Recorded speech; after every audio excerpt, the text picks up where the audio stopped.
Welcome to the Florence Foodies podcast, a place for the community where we come together, share the stories, voices, and experiences that make Florence feel like home.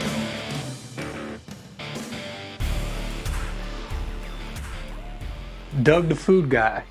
What's the food guy? Where does that come from? Well, Sammy, that's a great story.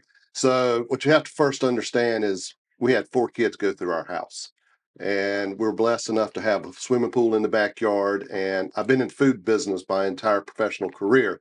And one of the things I did was called a food broker. So, I worked with people who go into restaurants and sell to the restaurateurs.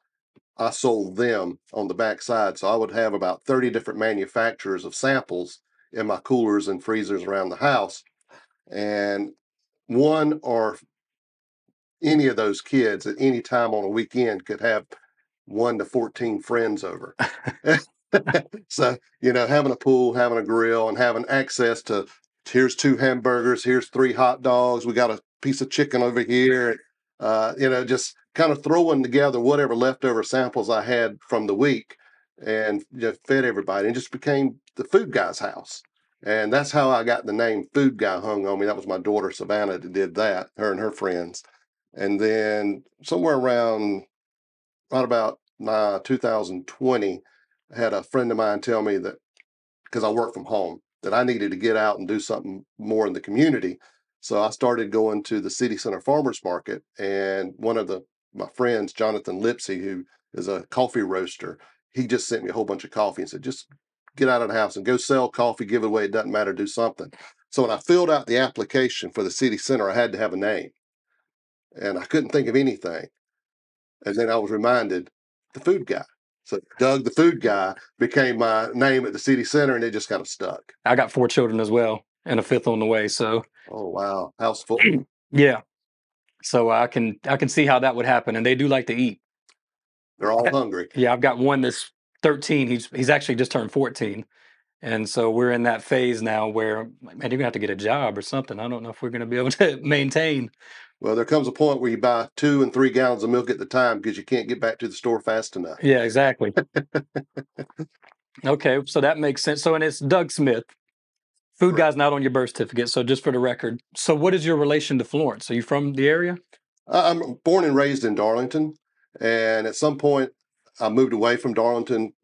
When I got my first real job, and so I was gone for about a year, 18 months. And when I moved back, met my wife, who was from Mullins, and she didn't want to live in Mullins, and I didn't want to live in Darlington. So we've been in Florence now for almost 30 years, and so Florence is home. Okay. You mentioned food distribution, Restaurant food distribution. kind of like Performance or something like that. Absolutely. In fact, I was out at Performance a couple weeks ago doing some work out there for one of our clients that uses them as their distributions partner. So you've been well connected with the food scene in Florence for a long time. Absolutely. I've seen it develop. I can remember a day where, you could go out, you could get something to eat, everything was good. But believe me, if you wanted something special, it was a birthday, a lot of times you'd have to go to Columbia, Myrtle Beach, you have to go somewhere else. Mm-hmm. But in the last near future, the food scene in Florence has really developed. It's very diverse. And, you know, I have had the privilege of traveling all over the Southeast, working with some of the finest chefs that you would know the names of, down to some cook that probably couldn't read a recipe book if you gave it to him. And it's had some really good food. And I can tell you that there's not many places that has as good a food as Florence. So something that I'm interested in with you, and I think that a lot of people that have been following and part of this audience for the last year now would be too, is I would consider you an insider of the Florence food scene. So you would have an insight that would far surpass mine and a lot of the stuff we've talked about for the last year here. So I'm gonna tell you a story real quick. I had a conversation with a restaurateur, a chef, about it was about a year ago this time. It was actually a little bit longer, maybe 14 months ago or something like that. And we were having a conversation. This individual was not in Florence, was somewhere else, but extremely talented. And I asked him, I said, was familiar with our area. And I said, why wouldn't you consider bringing your talents to Florence, having background in the area and everything? And the comment that he made to me was, the people in Florence are only interested in fast food and chain restaurants. So there's just not a market there for that. And there was another conversation, and I've talked about it on this channel that I had with a friend of mine. He made a comment not too long before that, maybe this was like 2 years ago, but it just stuck in my head when he said it. And he said that, you know, Florence will never have a robust, developed food scene. And Oh, I didn't believe that, I'm but starting to sweat over here. You're killing me. I know. So, but I didn't believe that to be true. And I think even now, after talking with him, I think that he's walked some of that back. I think it just kind of came out with a little bit more fervor than he really Good, meant. good. But however, the reason I'm saying all that is to say that we have had this stigma for a long time. Florence has had this stigma in our food scene. And as somebody like yourself that really enjoys good food, I mean, you just said it. A lot of times you would say, well, we got to go to Columbia or Myrtle Beach. So just looking back at the past and then where we are now, how do you kind of see the evolution of our food scene, say over the last 20, 30 years? Well, let's peel that onion back a little bit. Yeah. So when you start thinking about that, there have been some drastic changes in our area over time. So if you go back 30, 40 years, there was not a lot to choose from here. I mean, you had the McDonald's, the burger, all the fast food stuff was coming in, and you had local restaurateurs that were trying to figure it out. And people didn't necessarily support them as good as they should have or could have. And it was just kind of a different time. But in today's world, I mean, Florence quality of life is so much better here now than it was 30 years ago. I mean, look at what's going on downtown. I mean, Yeah. one of the things Friday after 5, I mean, you didn't have stuff like that. If you wanted to go somewhere and have a quality of life experience, it probably wasn't here. You're going somewhere else to get that quality of life experience. And we have done such a good job of bringing some of those things to town. I mean, even like the Florence Food and Wine, the Florence City Center Farmers Market. These are things that root people in and bring them to give them that experience to allow them to do things that they couldn't have done 30 years ago here. So I think we've definitely got a diverse, different Florence than we had not that long ago. So I've got a theory on this. I think that just because of the makeup of our community, I used to say this even when I was even going back to probably at least middle school, definitely high school. Mhm. I graduated from West Florence, right around the corner. Even back then, I would say that like we are the last to obtain anything in the country that's Mhm. going on, any trend or anything. It seems like it would come here, South Carolina, and then specifically Florence last. That's just how I felt. That may or may not be accurate. But I think in my theory is what happened is these chains. Like I remember when Olive Garden came, I was part of that first crew. I mentioned that Matt Jordan was here last week, and I mentioned that. But you have all this branding and advertisement that came with these large Mhm. chains. And I remember the time period in Florence. I'm old enough to remember when we didn't have them. We didn't have a lot of the big chains. So when they came, so you had Olive Garden came in, that was a big one. Chili's came in, that was a big one. Longhorn, everything down there on David H. McLeod. And people, there was a lot of buzz and excitement because they've been seeing these brands on television for years, and they actually had to go out of town to get that stuff because we didn't Yeah, have it. right. And somewhere in the mix, the appreciation, the value, the emphasis on the local brands kind of got lost because there's so much excitement for these larger brands, and then you almost kind of maybe the perception is you kind of look down on the local places don't have this national name. Then I think what's happened is over the last 20 years, the development of or the evolution, I guess I should say, the spread of the internet. Hmm. And so YouTube. And so now what's happening is, I mean, even stuff that I'm doing here on this channel, like but I mean, there's people doing it much larger than we are. And it's everywhere is this food entertainment basically, and so people are getting exposed to all kinds of food, and it's kind of the I mean, you got these food vloggers, they go in mom and pops all the time, so That's people right. locally are like myself are watching this stuff, say, man, that looks fantastic. Well, guess what, we have local chefs too here, and that kind of has started to spark that curiosity and that openness, and now I feel like the pendulum's kind of shifting Hmm. a little bit. Would you think that makes sense? It absolutely makes sense. That's perfect. And Food Network kind of started that whole thing Mm-hmm. because prior to the Food Network, it was really a mystery. Yeah. It was just food on a table on a plate, and I can do this at home. But then all of a sudden, you get the entertainment side of it, where they're doing the competitions, they're talking about the ingredients. All of a sudden, including myself, every home cooked bakery I mean, we're professional chefs now because we saw it on the Food Right. Network, and we're asking for more. We're expecting more. We're not wanting just a fried piece of catfish. We want it to be something special. Yeah. That's a good point, actually, because now that you mentioned that, for me, diners, drive-ins, and dives, that was my first TV show. So it actually would have been that before the internet for me. Right.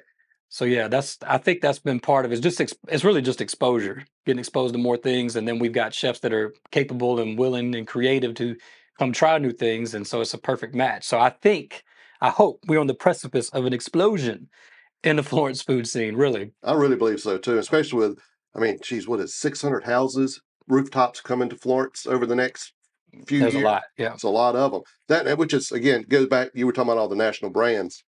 They all use a company called Technomics, so it's all about housetops, incomes, yeah. and they use all the analytics as to where they put those stores. Hmm. And Florence was always kind of stuck. We were a big town, but we weren't a really big town. And they were going to the bigger towns where they had the rooftops and the people that could afford it because they need a certain number of pull through to make those stores work. And where, a mom and pop, you're going to go because you know them, they're in the neighborhood, they supported your baseball team when your kids played baseball. And so they get the pull through more on a local basis. But that national brand, they're depending on a lot of people going through there. Right. Yeah, there's somebody in an office somewhere looking at all those analytics. You got to see if the money makes sense or not, which is Exactly. understandable. But I think too with Florence Corn, like we just did Post Courier shared that article, and then we talked about it a little bit on the channel with Dave's Hot Chicken coming. I mean, there's been multiple brands that have. It's encouraging, is what I'm saying, that they're looking at the analytics, and this is what I try to express when I talk about these things. Because some people they're real negative on the chains, like we've got enough of that, and I'm like, well, no, there's value in this because if they're looking at those analytics and saying, okay, there's a market for us in Florence, there's profitability there, then that means that we're becoming healthy. That's exactly So right. that's actually good for everybody. And And then on top of that, Dave's comes in here, they're going to do a really good job. But yeah, then there's going to be some local restaurateur that's got a location. He goes, they're doing good. I can do it better. that'd be And all of a fantastic. sudden, you've got another guy on the other side Yeah, of town that's taking that same theoretical concept and putting their own twist, their own yeah, love, and their own happiness with it, and their own ability to make it theirs. And all of a sudden, it just continues to feed on itself. I would love to see that. Absolutely. The holistic health of our food scene, it's necessary. So if we're going to get to that place, like my buddy said, Florence can't have it. Well, I disagreed. Right. But if we are going to get there, you got to have a macro view. From I-20 all the way over to Francis Marion. You got Exactly. to have places to eat that. It's just it's a living organism. Yep. So you mentioned Florence Food and Wine. I know that you're involved in some capacity. I don't know exactly what role you have. Well, I've been with Florence Food and Wine, I guess this will be my third year. Yeah, I think it's my third year. And what I've basically done there, first year I participated, I went and represented the City Center Farmers Market. And, one of my passions is local food, uh, having the best food you can have at your fingertips. So I've really done a lot of promoting of the city center because all those farmers and producers are local right here to Florence. So when you go and you get a tomato, chances are it came within 15 minutes of where you were standing to buy that tomato, as opposed to Florida or California or something like that, which is pretty cool. But and it, on the same sense, the food or wine and food festival is the same thing. It's all about quality of life. It's all about giving somebody something to look forward to, something to be excited about. And, you know, I was on the culinary committee last year with the wine and food, and I was able to work with all the different chefs that are from here in Florence. And when I say chefs, that's kind of a generic term. Not every one of them has a flag on their coat where they went to CIA or anything like that. But believe me, all of them are qualified to do what they're doing above and beyond what most people that I come in contact with. And they share that same passion. They want to serve the very best food they can to their customer. They want to give them a great experience. They want to give them great hospitality. And those are the kind of things that I see at the Wine and Food Festival. And because of some of that passion, I've got the privilege now to be on the executive committee, and I'm helping that by coming in from another point of view. I don't have a restaurant. I don't have any food distribution where I'm selling anything. So I really am like a third party on the outside looking in and just share those visions of bringing quality of life and good food and good hospitality to the Florence area. Nice. So I want to come back to Florence Food and Wine here in a minute because we got the Florence Food and Wine 25 is coming up soon. But before we go there, let's go back to the city center. When did that start? Matt sat here last week. He said it's been 7 years. Well, So- officially, it started about 7 years ago. That's correct. But as the center farmers market as it is today, it's only been 5 years. In fact, not this coming Saturday, but March the 8th will be the 5th anniversary. I Oh was wow. actually there for the grand opening of the first. I was actually where I got started with the city center was at the very first one. And not to bring up bad memories, but that Saturday was great. And then on Wednesday, the world shut down. Yeah. And that's kind of where it got its start. But fortunately, God has blessed us, and we're all back up and running again. And the city center has been a great place to bring local artisans, food producers like Matt. You mentioned him; he does a great job with it. Yeah. Call him Burrito Boy. He doesn't like that, but he's got a really good mind for the community as well. He does a lot for our community, and when you go and support these local businesses like the individual vendors at the City Center Farmers Market, you're actually supporting your local community. Those are the people who live here. They're going to help you with your kids when they're doing baseball or basketball. They're the ones that you're probably going to church with. And, it's just so important to be able to help that local community and not just that every dollar that you spend stays here, because that is one component of it, but it goes back to that quality of life because you read so much about food deserts where people are just not able to get fresh fruits and vegetables and things like that. But at the city center, it's available there every Saturday. Now you're not going to get strawberries 12 months out of the year. Right. We don't grow strawberries here 12 months out of the year, but you're going to get the freshest, best local available produce at your fingertips that you can go home and cook with right then that day. And if you don't want to cook, you can go see Matt and get you some burritos, Yeah. along with several other vendors that cook there as well with the home meal type stuff that can be replaced. Because there's a full service kitchen in there. So Right, that full service kitchen, which is a great community asset. That's actually one of the things that I was thinking about. Florence has really developed over the years, and a lot of the culinarians that are here have really been able to unpack and do some wild and crazy things. It's because of that kitchen. We wouldn't have food trucks in Florence if it weren't because most of those food trucks use that kitchen for their prep and their home base because you have to have a DHEC approved kitchen to run a food truck. yeah. And not every restaurant's going to let you use the back of their kitchen because they're just not. And most of them don't have time to have their own food trucks. So that kitchen opened up, and I think there's like 50 food trucks working out of that kitchen at some Wow, I didn't know level. that. Yeah, it's right at 50. Wow. So next time you're by there, look at all those letter A's on the door. Each one of those represents either a catering company, a food truck, Ah, or something of that nature. So I was wondering why there was so many of them on there. that's why it's there. Okay. Exactly. So that allows even more culinary exposure because you go to Eats on the Creek and you can pick from one of 5 or 7 or 8 different types of food right then and there, and your whole family could pick something different if you wanted to. Interesting. Mhm. So how many vendors are down there right now that they're actually set up on Saturdays? Saturdays, going into the winter is always tough. Yeah. But at full capacity, it has about 32 vendors. Right now, you're going to have anywhere from 15 to 20 just about every Saturday. And you would have artisans, whether they're making soap, bread, local eggs, which, by the way, if you're not buying local eggs, 2 things. One, you're missing out on the most flavorful and Yeah. delicious food you can get. And number 2, it's half the price of what you pay in the grocery store Yeah. because they're not following the market right now with what's going on, craziness in the egg market. So, Yeah. Good point. So kind of shifting back over to the Food and Wine Festival, and then that macro view of the Florence food scene in general.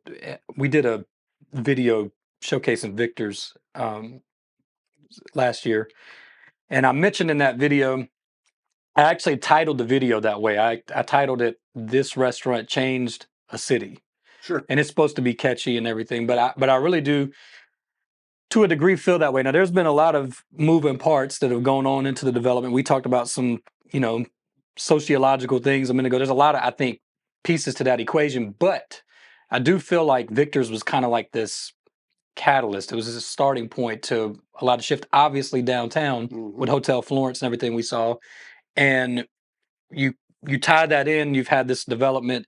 So Florence Food and Wine, when was that on the timeline of these events? When was that birthed?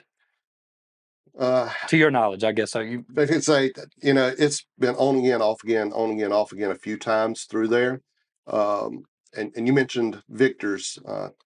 Tim was very instrumental. It was a vision of his. He wanted to bring a European, California level food, a wine and food festival to Florence, and he was really the catalyst that did that. And the first year that I was involved, like I say, it was about 3 years ago, and it was kind of like when they relaunched, and they had an event at the City Center Farmers Market. It was actually set up a tent right on the property, and it was a small. I mean, I think they had maybe 200 people in it, and I participated. That was the first time I'd participated. That's when I got introduced to it, and it was pretty cool to be able to have people come in and just have a bite or a taste and have conversations with people about food and as they're enjoying their wine. And I mean, it really is truly a top-notch festival. And I've been part of multiple of these festivals in my former life when I was a food broker, because we would always be on the backside helping some chef somewhere showcase his goods. And I've been to Newbern, North Carolina, Charleston, Greenville, Charlotte. I mean, none of them have a better market festival than we do. They're all good, but ours is just as good, if not better. You're going to have high quality wines, high quality entertainment. I mean, this year we got Rodney Scott coming. I mean, he is an award winning James Beard chef. He's on Food Network. I mean, and in his words, he's coming home. He's coming home to showcase his art, which is barbecue. And that's going to be some exciting things to see him go through his process of making a barbecue as part of the Wine and Food Festival, which is kind of interesting. One of the things that would be exciting. Have you ever thought about running promotions and things like that as part of your podcast? We've done a few giveaways. Not on the podcast yet. Podcast is new. This is only our 4th episode. Well, you know what would be exciting? If on your 4th episode, we had 2 tickets to the Florence Wine and Food Festival, maybe for the Saturday event where, we'll have most of the chefs from Florence. They're going to be showcasing some of their best foods. We're going to have some great wine, some great entertainment. Maybe we can get a couple tickets and give them away. What do you think? That'd be fantastic. All right, let's do that. So I'll let you figure out the details. I did the hard part. I got the ticket. That's not a problem.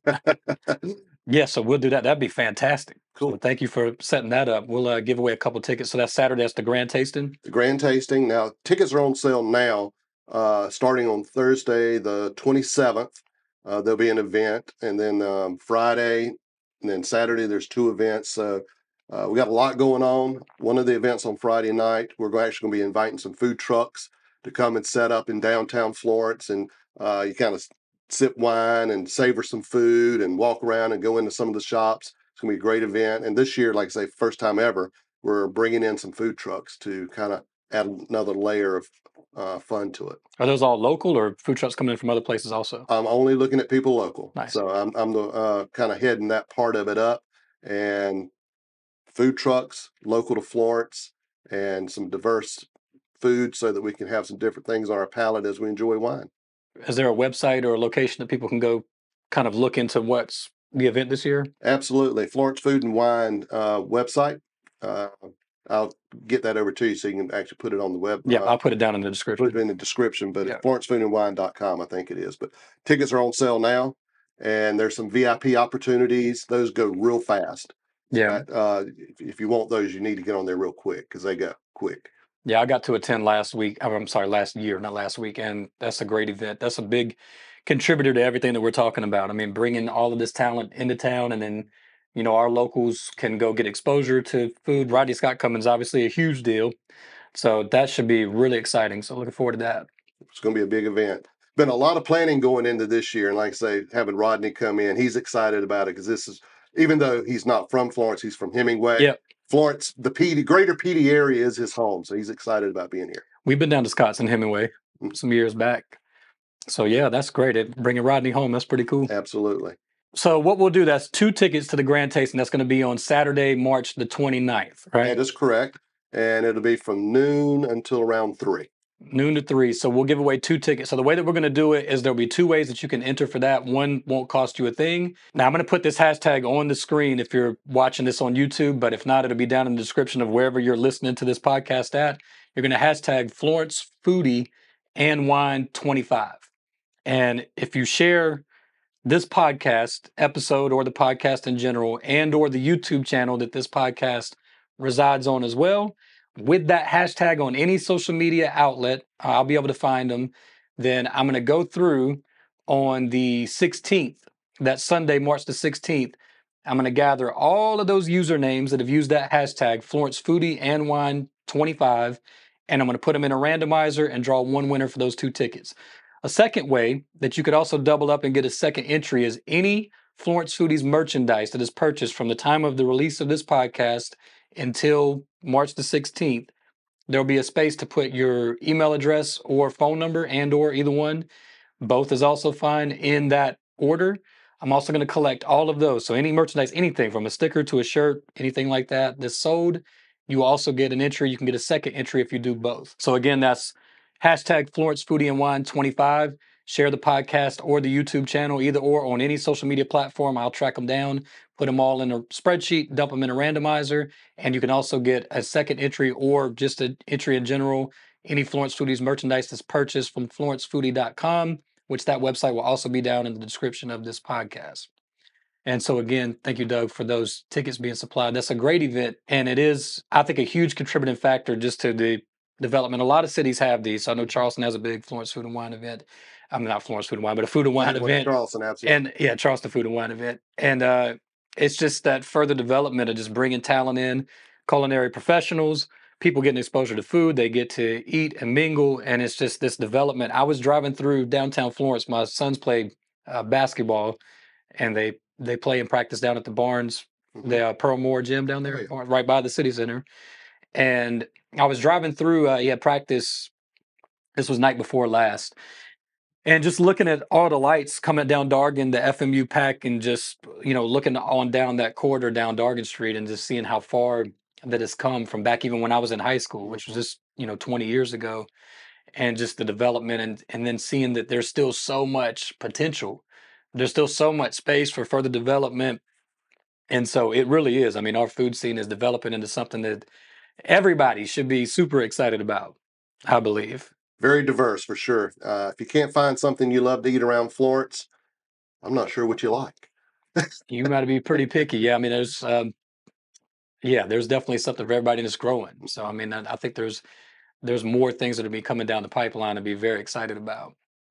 I keep hearing rumblings. Downtown is continuing to grow. There's going to be more restaurants down there, and even beyond. I mean, even beyond. It's not just downtown, so it's all over.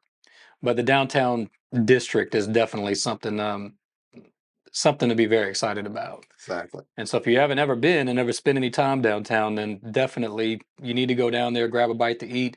You got the Leaf Lounge, Jesse's Lounge. We've featured that on the channel. There's a lot of places down there to go shop. I was in the Behringer General Store a couple of days ago. I mean, that's a great place if you've never been in there. So a lot happening to be excited about in our town. Absolutely. So with that said, one thing that we're doing on these episodes at the end is I ask, whoever the guest is, what is something or some things, you can name as many things as you want, but what is something locally that Doug likes to eat here in Florence that doesn't come out of his own kitchen? Oh, wow. Yeah. It's got to be from a restaurant or someplace. I definitely do enjoy cooking. That's one of my passions in life, is getting on the stove or the grill. But being that you narrowed it down to out of a restaurant, that one's really hard, because the problem I have is, as a self-proclaimed foodie, I really do enjoy and love food in general. And I love trying new and different things. And as Florence has grown, we've gotten a much more diverse number of restaurants here in town. And, You know, some of the ones that come to mind, I immediately think of seafood. We got some of the best seafood you can find at Tubbs. I mean, I was in Charleston this past weekend, and I paid a lot more for the food, but it wasn't any better. If you like sushi, I love sushi. You got King Hefe and Baja now. That I mean, where else you gonna go get octopus? You know what I'm saying? Yeah. So you could get that here in Florence now, and it's delicious. And um, geez, it's just hard. I mean, you got Buddy's hamburgers. I mean, a smash burger. You used to have to go all the way to California to get a smash burger. Now it's here in Florence, South Carolina. Mhm. You know, Julia Bells. I mean, home cooked food. I mean, it's delicious. I guess what I'm really trying to say is, uh, as I've thought through your question here, we're all kind of creatures of habit. We get up in the morning and we drive to work or school or wherever it is. We pass whatever restaurants we pass, and we kind of get into a routine of on Mondays we're going to eat here, Friday we're going to eat there, and we kind of, that's how we are. We like comfort and being in a routine. I would encourage you to instead of turning right out of your neighborhood, turn left next time you leave your neighborhood. See what else is out there. See what restaurants you haven't driven by or haven't tried. We got some of the best Hispanic food in Florence. I've been in Texas and all over it. It's fantastic. We've Yeah. got great barbecue here in Florence and different styles of barbecue. I Mhm. mean, we talked about Rodney Scott. He has a particular style of barbecue. Well, Holt Brothers is totally different. Right. And they're not even the same, but they're both delicious. So, my thing is start with going a different way. Look, see what other restaurants you can see in town and focus in on those locally owned restaurants as best you can because what a lot of people don't know when you go to a local restaurant, there's a man and a woman or husband and wife or somebody in the back of the kitchen that their blood, sweat, and tears has gone into that restaurant, that menu, that plate they put on your table. You're going to get a different experience. Now, take it the right way. It may not be the best food you've ever had, but it'll probably be the best experience you ever had. And I hear multiple times over and over and over you can never outdo the hospitality. That's the most important part. And those are the things you're going to get from those local owners. You're going to get that hospitality. Now, it may be the best meal you've ever had, but if it's not, it's still going to be a great experience. Yeah. And experience is what I look for. I want a memory. I have a bad habit. I always take a picture of my food whenever I'm out somewhere. I don't always tell you where it is, but I always take a picture of my Yeah. plate. And some of those plates are absolutely gorgeous. They're art pieces of artwork. And somebody spent the time and effort to do that. And they care about it and they're passionate about it. And the way you learn more about the different passions, try different things. And make no mistake, a lot of times it might be some of the best food you've had too. Amen. So that's something we've labored a lot, over the last year on this on the YouTube channel, where this podcast episode will be also, is just hitting these different places and showing items that people probably didn't even know existed. Mhm. And so we've gotten a ton of great feedback. I mean, I see people in the community now.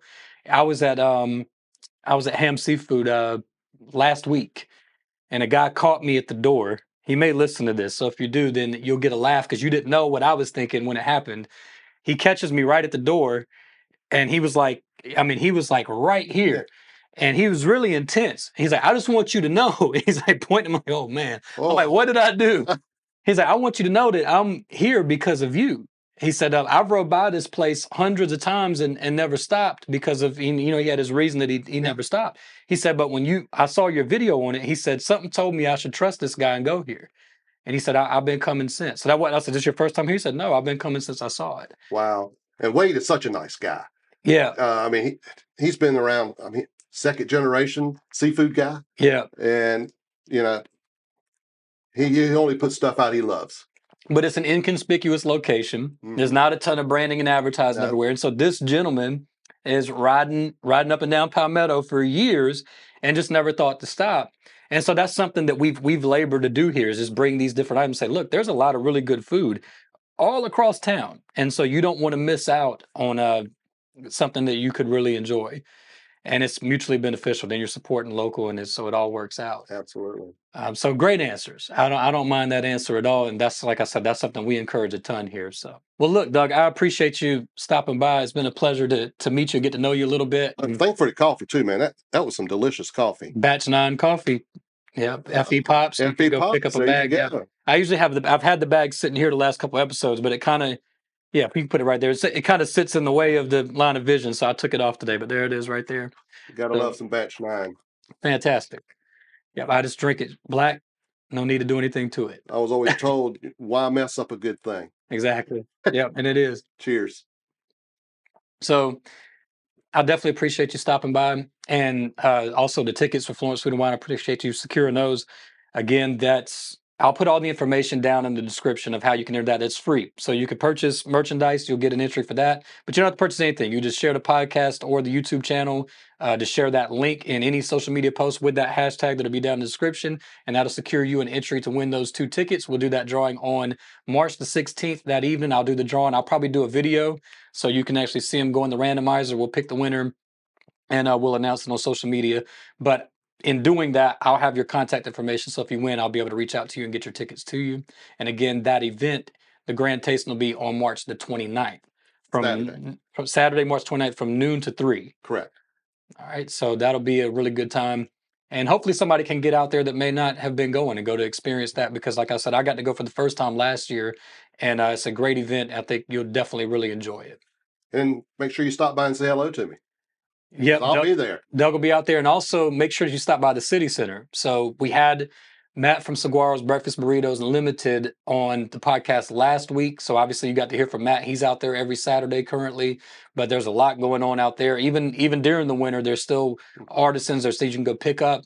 If you have kids like myself that are playing basketball at the Barnes Center, and in between games or during practice on a Saturday morning, walk by and check them out. It's just right there across the street over there on Sanborn. So we appreciate Doug stopping by and sharing everything with us that he's got going on, and just a little bit of his background, getting to know him. As always, I appreciate y'all's viewership. Y'all take care, and God willing, we'll see you on the next one.